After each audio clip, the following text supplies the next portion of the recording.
Assalamualaikum and good evening, guys. So, as promised, I'll be recording the solving for the yung sa Friday sa incremental cost and everything dito sa chapter 9.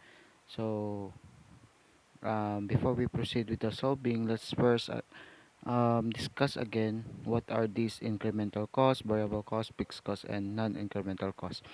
So, incremental costs, these are costs that change depending on the decision at hand. They are directly tied on the pricing, sales, and volumes. So they are also called as marginal costs in some contexts. They represent the total change in expense that occurs when company produces one additional unit of a products or makes a specific managerial decision.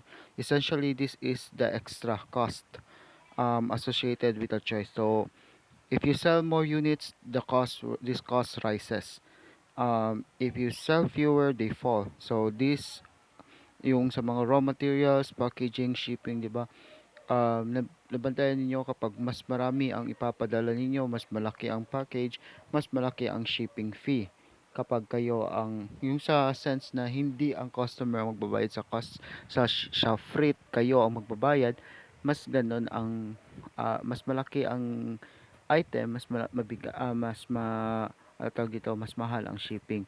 And even sa paggawa ng mga product, kapag mas marami ang product na gagawin mo, expected there will be an increase in expenses, no? So there will be an additional cost, marginal cost. So, yun, extra cost, no? Ang tawag dito.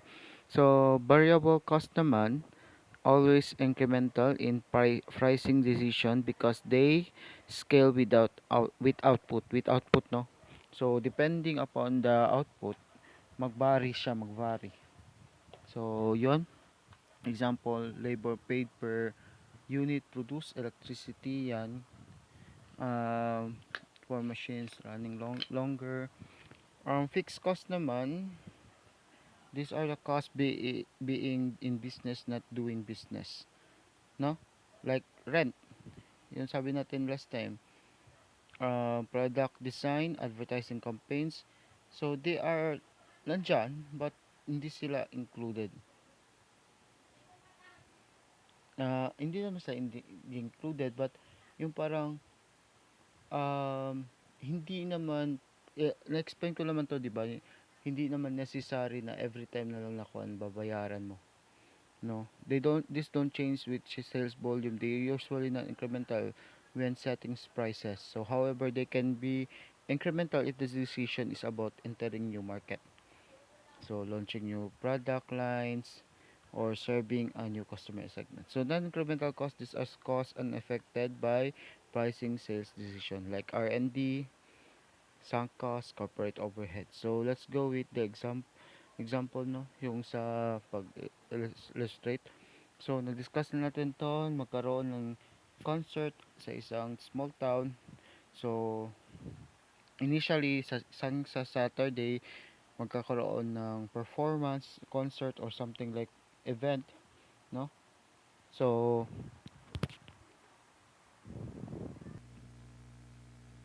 as as discussed sa inyo yung doon sa no, sa klase, 'di ba, may planning and yung sa overhead admin overhead na 15,000, performance compensation yung bayad sa performer that is 40,000, yung venue naman and siguro kasama yung security, yung sa per day is 20,000 and the variable cost per patron sa ticket is 10 pesos. So yun ang ating given. um, Next, when the town's new business manager came on board a few years ago, she began to increase prices and the festival continuing to sell out capacity at 1,000 tickets. Last year, however, ticket sales fell only 914. So, parang ang capacity nila is 1,000. However, hindi na nila na-meet. 914 lang after she increased the price once again. Nag-increase ang price. Siguro, na akala niya mas magkikita sila kapag i-increase ang price kaya in-increase niya. However, negative ang impact nito. As sinabi dito, from 90 peso, ginawa niyang 100 peso, only 10 peso, pero malaki ang impact pa rin. So that price covered all the costs and the town eked out of small profit of 7,260. So, palitan natin tong dollar, peso na lang yan.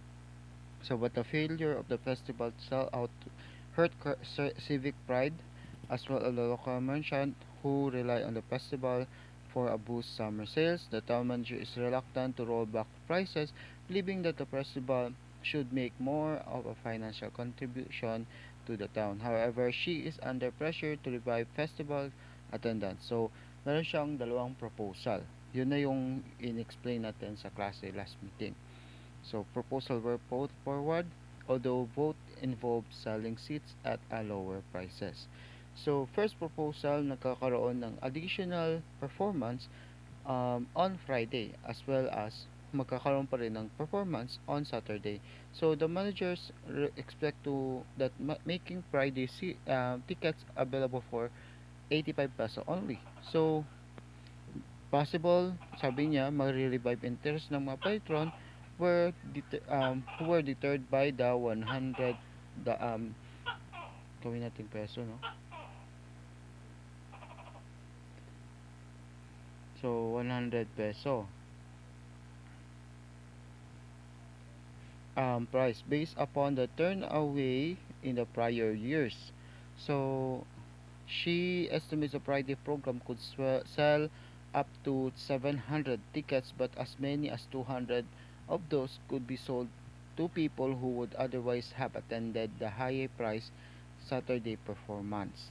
So the net increase in tickets after accounting the cannibalization ang Saturday sales, so there will be still be 500 tickets na bentas and generating 50% increase in the total festival, no?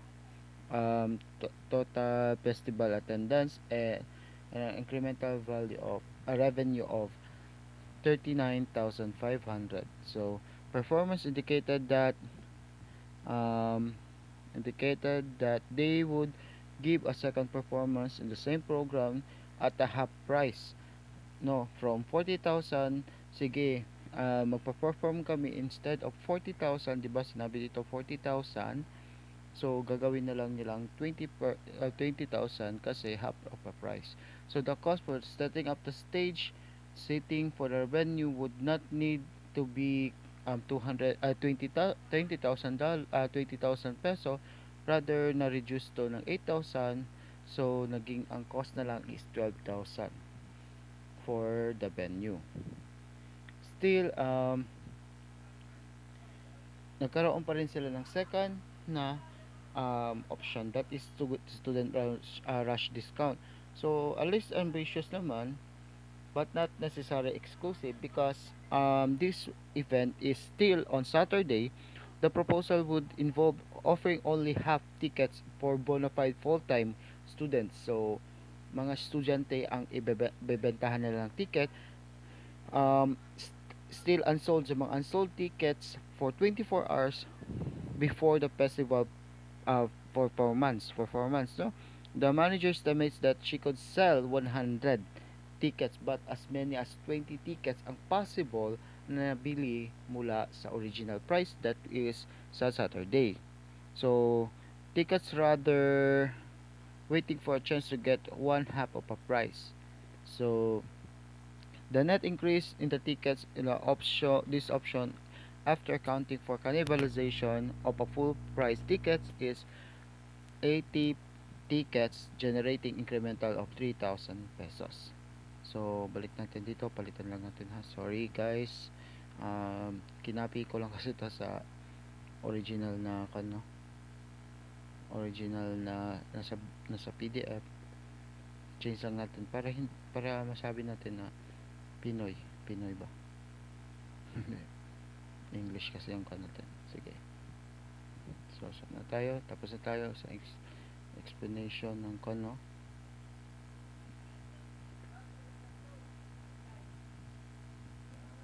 So, Ang tanong, which decision or which is the most parang masabi nating best decision to make? What is the most right, or what is the best decision to make? So, whether to take the proposal A na magkaroon ng additional Friday, or i-continue ang proposal B na magkaroon ng 100 tickets to be sold for the bona fide students for 24 hours. So, let's see. So, ito po yung pinakita natin last meeting sa klase. The price for only sa Saturday only, we have 914 sa sa tickets sold. Then yon 940 91,400. Lagyan na lang natin imaginary peso po yan. So, zero ang cannibalization because this is the original. Um, Next is 91,000 for the incremental revenue because there is not yet nagkaroon ng cannibalization, and 100 peso is for incremental revenue for per ticket sold. So for the performance, the expense cost is cost siya, expense mo siya. So 40,000 for the performer, yun sabi natin, venue is 20,000 per patron, that is $10 daw, 10 peso. So times 914, that is 9,140, while the admin overhead as mentioned earlier 15,000. So a total of magkano yan? Tingnan natin dito. Here is the explanation.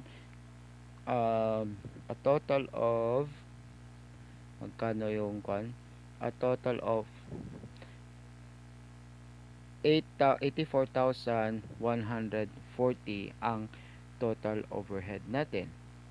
So ima-minus natin to get the incremental profit contribution, that is the profit. Ma-minus natin ang gross revenue ang gross revenue, this is the gross revenue, ima-minus natin sa total expense occurred during the event, which is ito 84,140. That's when we arrive with 7,200. So how to get the total expense? Total expense yun nga, i-add natin lahat ng mga expenses na occurred. Hindi kasala tong patron kasi imumultiply natin yan siya sa ticket sold. So average total cost cost per ticket sold is 92.06. Paano po yung kukunin? Similar na yan siya sa libro. Bakit ko sinabi last time na medyo may mali sa um, sa libro kaya hindi ko siya in-explain. Later, i-explain ko kung bakit. So, total expense divided by total ticket sold. Magkano bang total expense? That is 84,140. So, ang 940 naman, that is the total ticket sold, and meron tayong average total cost. Ito po yung cost natin. Ito po yung gasto natin sa pag um, yung pagbenta natin ticket, paggawa natin ng event. Ito yung per patron, per ticket.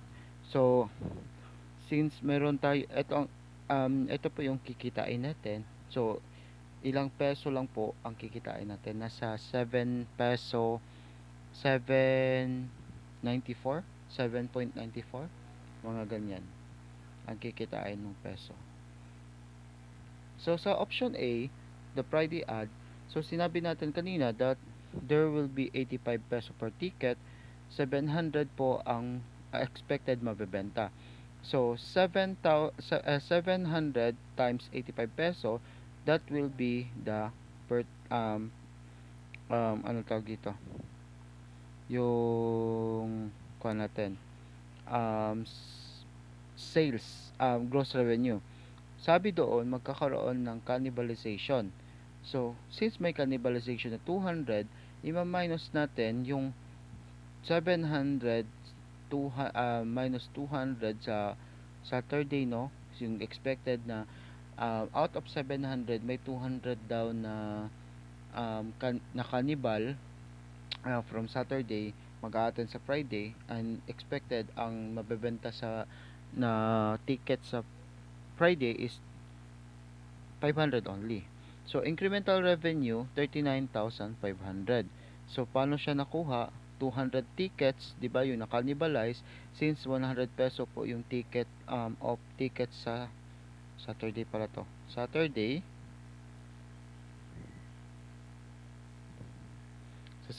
so magkakaroon ng 20,000. So 59,500, which is the gross revenue, ima-minus natin sa um, total ko, no, yung sa prices, no, prices times ticket na 200 na cannibalized, which is 20,000, kaya makukuha natin ang incremental revenue 39,500. So incremental revenue per ticket naman, as we can see, merong 56.43 because i-divide lang natin yung 39,500 sa 700. Sir, bakit 700 pa rin? Hindi na siya 500. Because ito yung expected natin na tao. Doon na minus na natin um, yung total na kita sa Saturday. Still, eto mga tao to, nag-attend sila sa sa Friday rather. Instead of going to Saturday, yung 200, nag-attend sila sa Friday. So, counted po sila, ang ulo nila counted sa Friday instead of being counted on Saturday. So, as promised, the performer, instead of asking for the total amount, they ask for only half, so 20,000. So 12,000 naman ang sa venue because the event organizer, or no, the event hall, may-ari ng event hall only ask for 12,000. Um, Next is the incremental kwan po, yung sa per patron, since sabi natin 10 times 500, which is kwan po, magiging kwan po siya, magiging 5,000 since 10 times 500. So overhead naman po is zero because consider that the people who are working on Saturday still works on Friday are your people na hindi na po babayaran.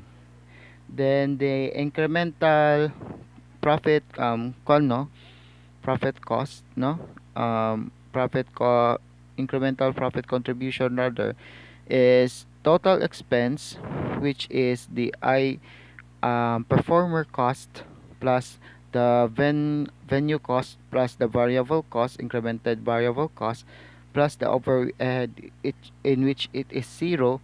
So magkakaroon po tayo ng total of 37,000, 39,500, which is the incremental revenue. So minus the 37,000, yun po. Incremental revenue po yan siya. Mali lang ako. Incremental revenue. Incremental revenue minus the total expense, we will have 2,500. So is it a win for the event organizer? Yes, kasi profit pa rin po ang 2,500. Unless magne-negative yan, magiging loss yan sa organizer. So the average total cost per the tickets sold is 85,067.67. Sir, paano po ba nakuha yan? So i-divide mo ang total expense sa total tickets sold. Sir, bakit sir kapag ito total, for example, ipapakita ko sa inyo. Total expense is 37,000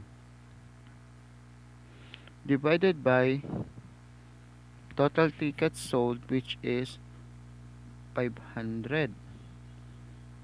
Sir, 74 po. Okay, i-try natin. 37,000 divided by 700. Nakita nyo, 52 peso 0.86. So, paano nagkaroon ng 85 peso 0.67? So, ganito po yan. Alisin natin to.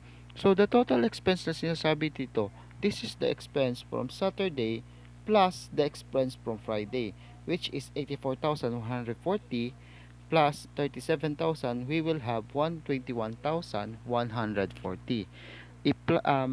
Ang total ticket sold naman po, hindi lang po yung ticket na nabenta sa Saturday, hindi lang po yung ticket na benta sa Friday, but it is the total of the 2 days. So, we will have 1,414. Di-divide mo lang po yan and you will have 85.67. So, para mapatunayan natin, papakita natin. So, magkano yun? 140 divided by 1414. So, yan po. Bakit ko sinabi na mali yung last time? Kasi, hindi po kasi pinakita. Usually, ginagawa natin is, kung ilan yung expense sa day na yan, yun lang po yung i-divide natin sa total na ticket sold, no? Ganun talaga siya. However, in this matter, ginawa niya is tinotal niya yung 2 days bago niya dinivide sa total tickets from 2 days. So, kaya umabot siya ng 85.67. So, medyo magulo siya. Kung hindi mo maintindihan, kailangan mo talaga hanapin siya. So, kaya minsan sasabihin mo, "Uy sir, bakit hindi siya 52? Uy sir, bakit hindi siya 74?" So, yun ang explanation. Kaya, sabi ko, gagawin ko na lang video para mas ma-explain ko for more. Kasi kulang ang oras natin that time. Ganun rin ang mangyayari sa student rush. So, sa student rush, no, sa student rush naman, sinabi natin that there will be 50 peso per ticket. So, 100 pieces lang expected to be sold. And 5,000 ang expected na gross revenue divided by the 50 peso, divided by na mga 50 peso times 80, that is, bakit to 80? 100 yan siya. So, yun po. Then, we will have 5,000. Yun ang kuha natin. Sorry guys, medyo namamalikmata lang talaga ako sa pagsusulat. Kaya, yan. So, cannibalization. Expected the cannibalization is 20 tickets. So,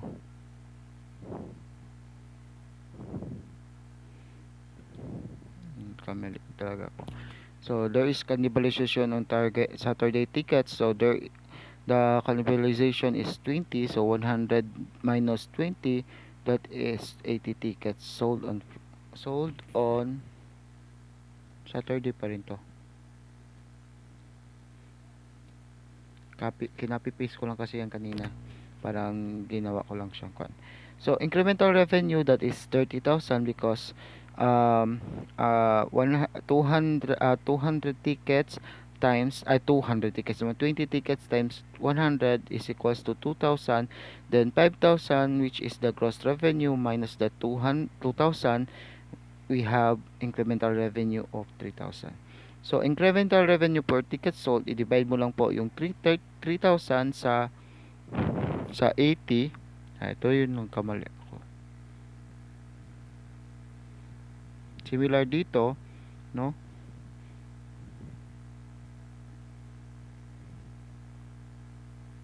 Bakit naging 800 to? Wait lang ha. Okay guys, so incremental revenue minus the sales sa tickets, no? So, namali lang ako ng sulat kasi napansin nyo, pareho siya. Kinopya ko lang po sa kuan kasi parang copy. Kaya kuan. 30 peso lang po ito. 30 peso. Kasi 3,000 divided by 100. So, since the event is still on Saturday, so the incremental performance cost is still 0. The venue cost is 0.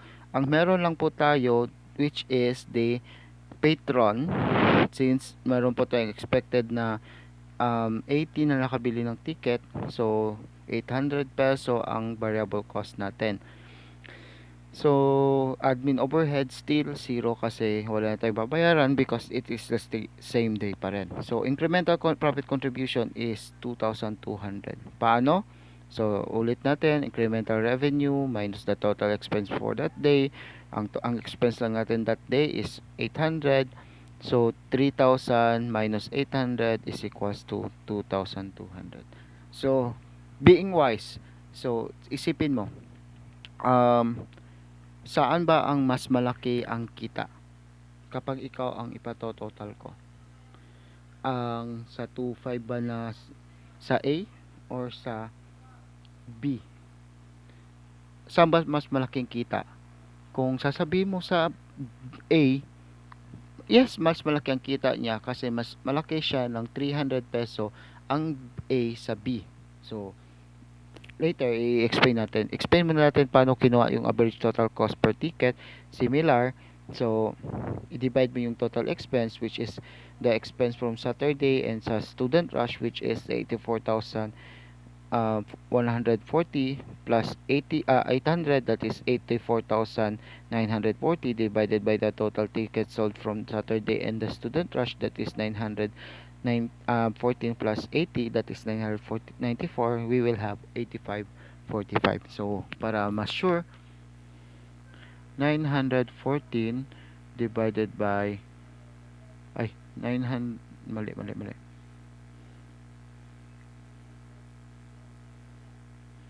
84,940 divided by 994, we will have 8545. So that would be for the student rush. So analysis and explanation. So sa Saturday baseline, this is your starting point. So wala kang poproblemahin because that is your starting point. So it carries the full weight of 15,000 na 15,000 pesos na admin overhead. So lahat ng expenses ng overhead nandoon sa Saturday, and the highest initial fees for the venue nandoon. So that's why because there are fixed costs, the fixed costs are spread over the fewest number of people. It has the average total of 92 peso, 92.06 peso. So while doon sa second day, no, sa second day naman na plano, which is sa Friday, hindi pala siya second day kasi mas mauna ang Friday, pero yun nga, um, nakafocus to sa high volume. So it means nakafocus siya sa dami ng mabenta mo na ticket. Kasi sasabihin niya um, na kapag marami ang binebenta mong ticket, mas malaki ang kikitain. 'Di ba? Yan ang nasa isip natin. So by adding second days, naka-set up and admin still wala na yung bayad across 114 people. So the ATC drops to 85.67 even though you added 37 new thousand pesos, 37,000 pesos to in new cost. The cost per person goes down. 'Di ba nagbaba siya kasi from 92 nagbaba siya to 85. So may parang kinita kang 14.33 peso. So yun. So you aren't paying for 15,000 na admin overhead, admin, because kayo lang naman ang kailangan mo lang bayaran is the stage setup, which is the venue for kano na um for, for the second time na second day, which is the Friday. Nagbawas lang siya ng 8,000, 12,000 lang yung kailangan mo bayaran. Then yung sorry na wala ako doon. Kailangan mong bayaran is 20,000 dapat yon kasi 20,000 man daw dapat ang bayad, pero ang kailangan mo lang bayaran is 12,000 because minus na ang 8,000 kasi second time na daw, parang discount na. So ang risk lang, trade mo yung 100 peso na ticket. 'Di ba sabi mo dati nag-increase ka nga ng 10 peso, from 90 peso ginawa mong 100 peso para mas malaking kikitain mo. Pero bakit sa plano mo gagawa ka na lang ng isa pang araw para mag-conduct ng event? Ang presyo is 85 peso. Bakit na lang hindi mo na lang ibalik sa original? So Yun rin ang kailangan mo i-consider. So, proposal B is efficient play.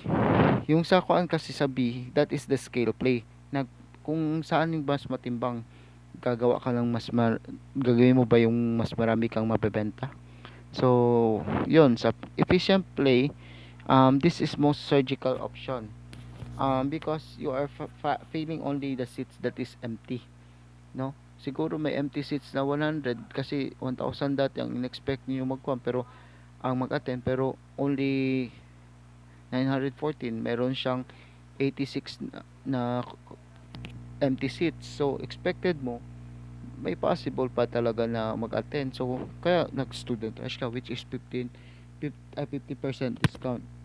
So drop rin ang ATC niya, konti lang diferensya, that is 85.65, that is around 1435, I think 1435. I-check nyo na lang kasi well, nagkukuha ako, nagsosolve rin ako. So this result is the lowest average cost per ticket. So you added new 80 people, only added 1,000 in the total cost for 100 students. So yon, the benefit, it lower your cost almost as much as sa proposal A, but without the 32 risk of performer and venue fees. Hindi to 32. Magkano ba yung bayad sa performer? 32 pala kasi 20,000 pala yung kwan kasi naghingi lang sila ng half. So, wala lang babayaran sa admin overhead ka kasi same people lang din naman ang kwan. So, final decision natin, ang recommended action implemented to proposal B immediately. Bakit? Ang profitability wise, mas profitable ang B. Kasi, you only spend 1,000 peso to get 3,000 in the revenue. Diba? Ito. Oh. Asan yan? Ito, revenue. Yan lang po ang kuan mo. Ginasto mo lang yung 10 na 10 na per patron times 100 na ticket, 10 per patron, then 100 ticket kasi sinama na natin na cannibalize sa 80, so 100 magiga 1,000. So yun lang, kikita ka pa rin ng so risk mitigation naman sa proposal A, maganda siya kasi thin margin, pero ang sales lang, if the sales for Friday miss the mark of 30 people, what if, no, bumaba, imbis na 500 ang nabenta mo, naging 470, lower. So malaki ang kikitain, malaki ang malulugi mo. So your 2,500 profit disappears. So risky siya, that's why hindi siya dapat implement. And to think ha, 2 days ang event mo, di mo kinonsider yung admin overhead kasi sa isip mo hindi mo na siya kailangan bayaran kasi kayo lang naman din ang magpo-perform, right? So kayo lang perform, kayo lang naman ang magtatrabaho, so kaya siguro hindi mo na inisip yon, pero kailangan mo pa rin siyang i-consider. So strategic choice, if the venue capacity allows for more than 1,000 people, proposal B is the safest. Kasi nandun yung kwan, no? Nandun na madaming tao, maraming pwedeng pumunta. However, since the proposal are not exclusive, the best move is to combine them if you want to maximize total fees attendance. So, 'di ba? Proposal B,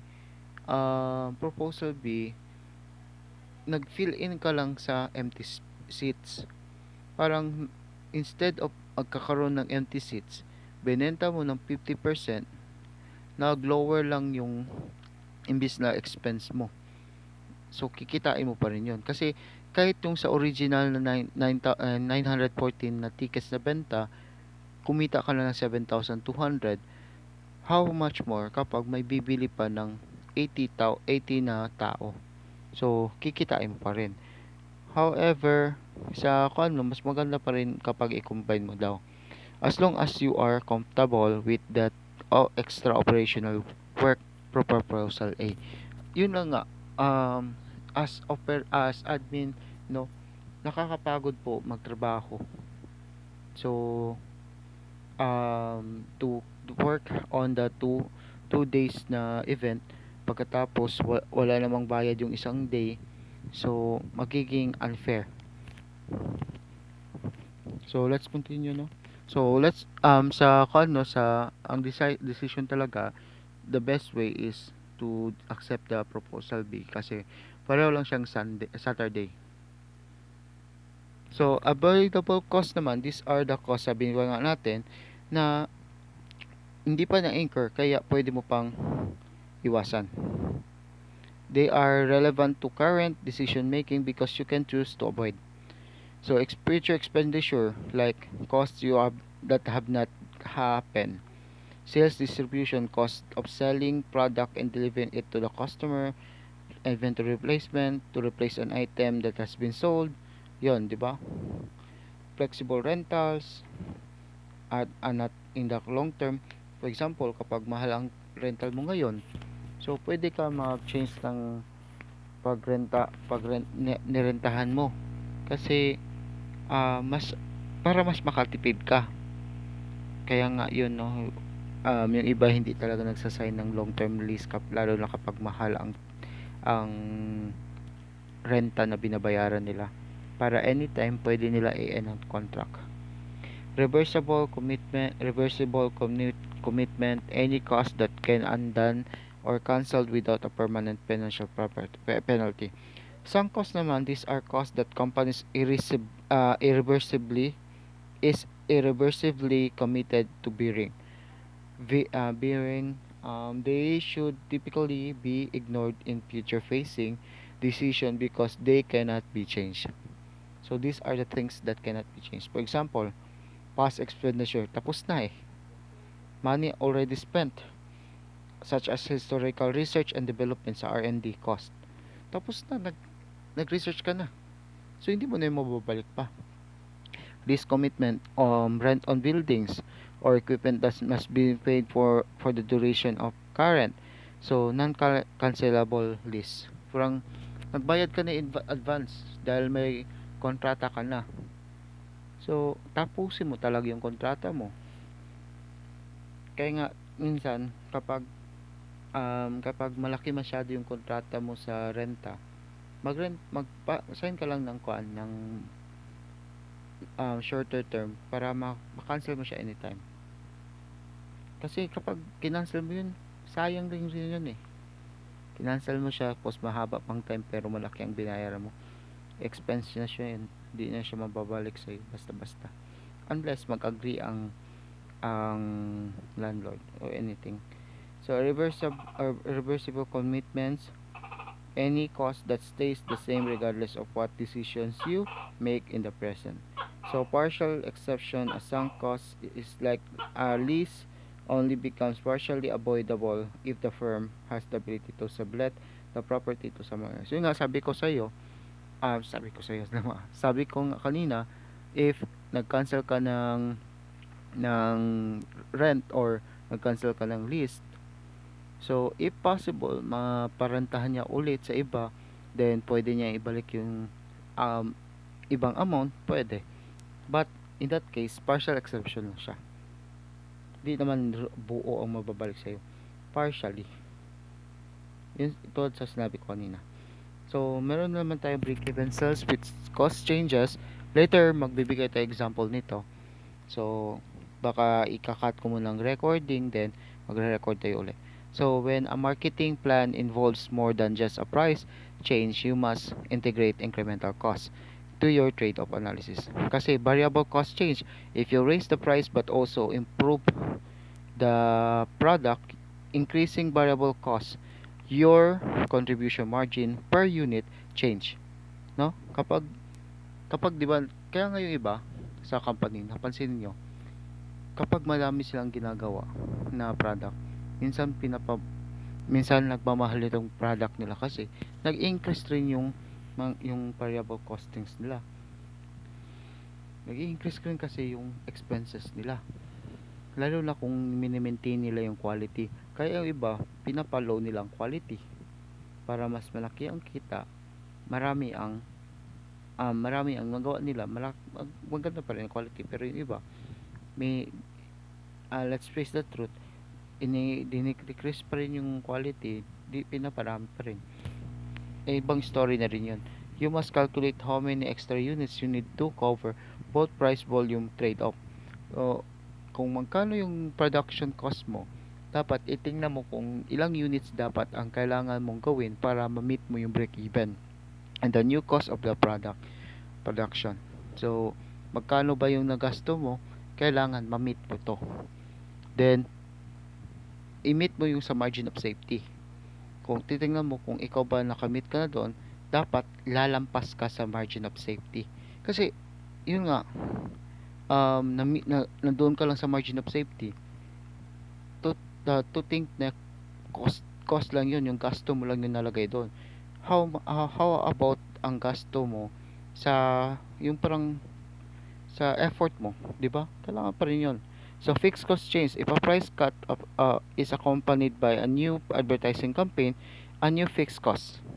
Sabi ko dati, hindi naman dapat bayaran, 'di ba? Advertisement, for example, fixed cost siya. So hindi ka naman lagi nagbabayad unless magbago na naman yung contract, maubos yung lease or magpapagawa ka ng bagong advertisement. So yun, bago na naman ang fixed cost na yun. The break-even volume must be high enough to cover that new expenditure. So meron tayong tinatawag na proactive and reactive na pricing. So proactive, initiating price change to enhance profitability. For example, is trying to capture a new market. Proactive ka. So ano ba yung meaning ng proactive?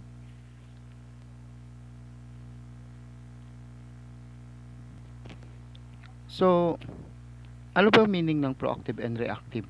So being proactive means taking action in advance to prevent. So proactive ka. You are taking action in advance to prevent problems and shape outcomes, focusing on the long term goals. So in contrast, reactive naman means responding only after a problem has occurred. So yung proactive, before the problem has come, or before you meet the problem, you come up with a decision, or you come up with a solution before, no, you have a cure before you had this problem or the cold or the illness. So while doon sa naman sa reactive, you only react when the problem has occurred, no. So being has occurred on often leading to stress and crisis management. Yun ang problema. Kasi since nagre-react ka lang kung time na mayroon ng problema. So that will be sa So responding to a competitor, for example sa reactive, the uncertainty here is not just about gaining sales but also about minimizing loss. Just to you calculate the break even based on the sales you would lose if you didn't match the competitor's price cut. So instead of single price change, manager use sales curve naman sa break even sales curve. Bakit? Para makita mo, 'di ba, sa break even sales curve. Meron akong example ng break even sales curve. For example, asan 'yon? This is an example of break-even sales curve. This is yung sabi natin kanina na break-even chart, no? So, ito yung margin of safety natin. So, this is the break-even sales curve. So, kapag ito yung baseline, kapag ito yung margin of safety. So, kapag bababa, so, yan, no? So, angle sa right, no? Asan ba yung right? Ito, profitable decision. Sa left naman is unprofitable decision. Kasi, explain ko to later. Oh, don't you worry. So, balik tayo doon. So, baseline rule, yun ang explain natin kanina.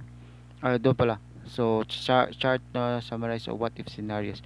So, yung baseline yung i-calculate not always what we are selling today. So, dynamics market, if the market is naturally shrinking or growing, what your baseline is what you would happen if you did nothing. So, if you did nothing, what would have happened if you did nothing? For example, um, nagkaroon ng problema, nagsishrink yung market, yung dami ng bumibili or lumalaki. Ano ba yung possible na gagawin mo? Increase ang price, decrease ang unit, or decrease the price, increase the unit. So, depende yan, depende. So, if the sales were expected to drop by 10% anyway, your break-even for price change must be measured against the lower expected volume, not higher number. So, isipin mo, for example, nag-decrease daw ng 10%.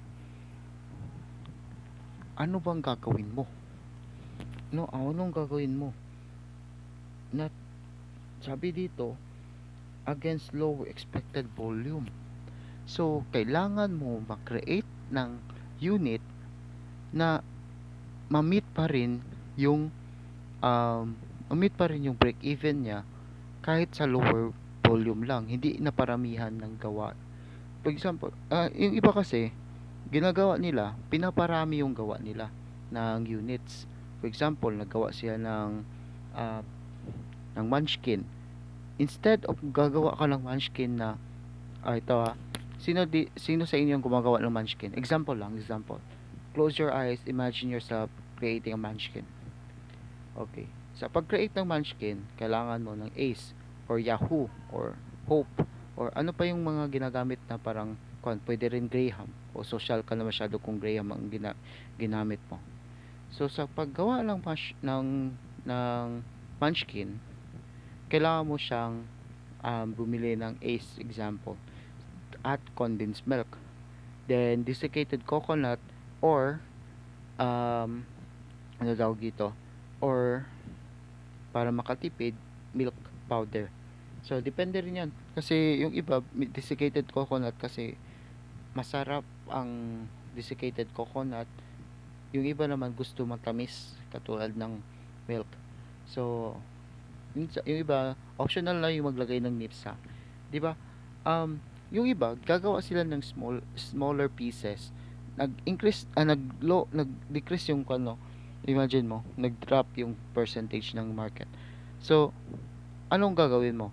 Gagawa ka pa rin ba ng munchkin na maramihan na tagpipiso, or gagawa ka ng munchkin na malaki, which is tag 5 peso to 10 peso?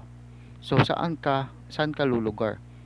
Saan ka ba mas kikita kung ang expenses mo is worth of ang production cost nasa 90 peso, or lagay natin 90 peso. Hindi naman talaga maubos yung condensed milk. Pwede mo siya gamitin maka twice kasi hindi mo na siya uubusin. So, iisipin mo, maramihan ba yung gagawin ko para ma-meet, or yung sakto lang para ma-meet lang yung break even and konting kita. So, yun. Kailangan mo i-consider kasi kailangan um, sa pag-meet ang break even, as much as possible, the lower volume of production ang i-meet mo. So, why we ignore sunk and fixed cost? In the book, it clarifies a common misunderstanding. Ignoring non-incremental does not mean they aren't important. Important pa rin po sila. Pero, sometimes, pwede mo naman silang hindi napansinin. Kahit, kahit di na sila, kahit, hindi porket di pinapansin, di na importante ha. So, the goal maximize the profit contribution. So, revenue minus the avoidable cost. Di ba? Yun sabi natin last time. Kapag, sa paggawa ng munchkin, example ko na to, sa paggawa ng munchkin, dati naglalagay ka ng nips sa loob. Pero nakita mo, pwede ko naman di nalagyan ng nips kasi masarap naman. Pwede ko naman lagyan ng mani na lang. Asan mas mahal? Asan mas makakatipid? Depende. Pero kung saan ka mas makatitipid, kung asan mas avoidable, yung katulad sa sinabi ko last time, instead of um, syrup ang gamitin or ubi ang gamitin, why not condensed milk? Baka makakatipid ka pa. So yon logic, since sunk and non-incremental fixed costs don't change regardless of your price, they shouldn't influence which price you pick. You should pick the price that generates the most contribution money to pay those costs down. So, yan nga yung sabi natin kanina. Then sa pag ganyan ha, sa pag-pick ng price. Hindi ka dapat yung sa sinabi natin sa saging dati, hindi porket nakagasto ka ng 500 um, dapat ang presyo ng saging mo is 20 peso. 'Di ba? Sino dito nakakain ng mga kainan or restaurant or mga kadday inghalga sing ang presyo ng kuan ng saging is nasa 60 peso, 'di ba? Sinasabi mo kagad aray ko po pakak. Oh, sabi ng tuko daw. So timing is everything. Every cost is avoidable at some point. Meron talagang avoidable cost.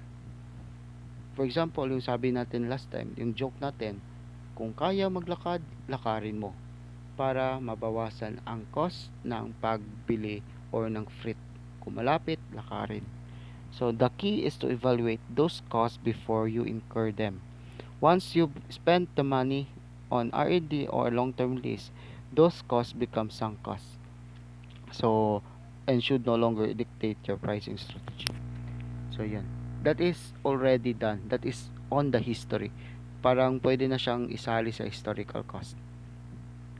Pero hindi pa siya tapos kasi hindi mo pa man nagamit. So, yan. So, we will continue on the next video.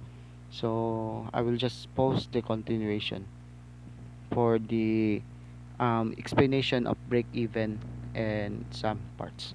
Okay, thank you.